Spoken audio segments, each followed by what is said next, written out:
NGO एक निजी संगठन होते हैं जो लोगों का दुख दर्द दूर करने, गरीबों के हितों का समर्थन करने, पर्यावरण की रक्षा करने, बुनियादी सामाजिक सेवाएं प्रदान करने अथवा सामाजिक विकास के लिए गतिविधियां चलाते हैं।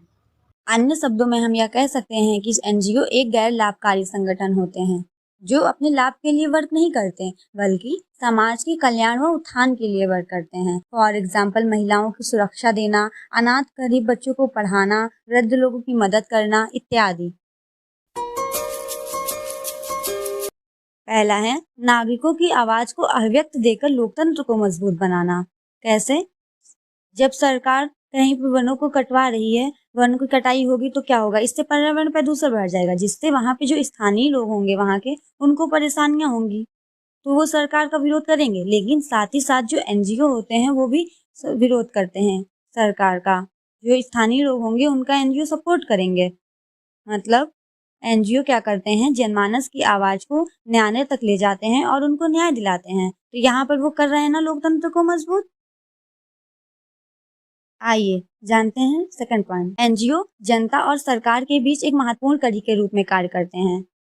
इसका क्या मतलब है, चलिए जानते हैं। एनजीओ जो होते हैं वो विभिन्न प्रकार के इंडेक्स निकालते हैं, जैसे कि महिलाओं की स्थिति कैसी है, भुखमरी, एजुकेशन और जेंडर इक्वलिटी, बहुत सी इंडेक्स जारी करते हैं। तो ऐसे ही प्रथम एनजीओ है वो अपना रिपोर्ट निकालता है असर नेम का। आप लोग कमेंट में बताइए। जो एजुकेशन पर रिपोर्ट जारी करता है वह बताता है हमारे देश में शिक्षा व्यवस्था कैसी है।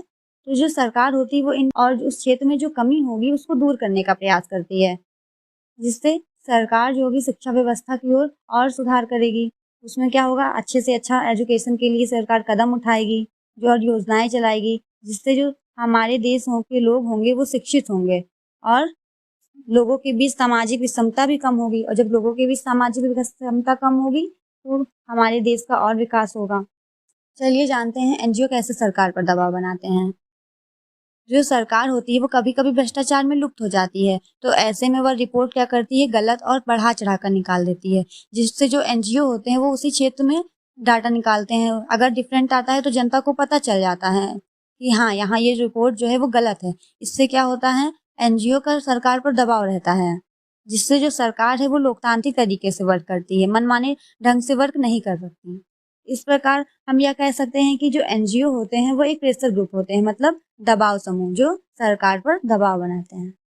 और जो ये एनजीओ होते हैं वो कभी कभी हमारे देश के डेवलपमेंट में बाधा का भी काम करते हैं। कैसे?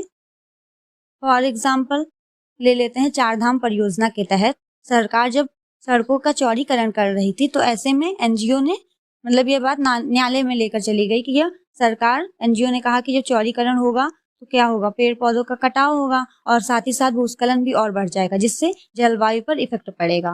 परंतु सरकार ने यह कहा कि अपने सुरक्षा व्यवस्था को देखते हुए सड़कों का चौड़ीकरण कर रहे हैं ताकि भविष्य में सीमा सुरक्षा को लेकर आने वाली चुनौतियों का सामना कर सकें। क्या एनजीओ को रेगुलेट करने के लिए हमारे यहाँ कोई कानून है? हाँ है, फेमा एक्ट। इसका फुल फॉर्म क्या है? Foreign exchange management act. यह किस मंत्रालय के तहत काम करता है? आप लोग कमेंट में बताइए।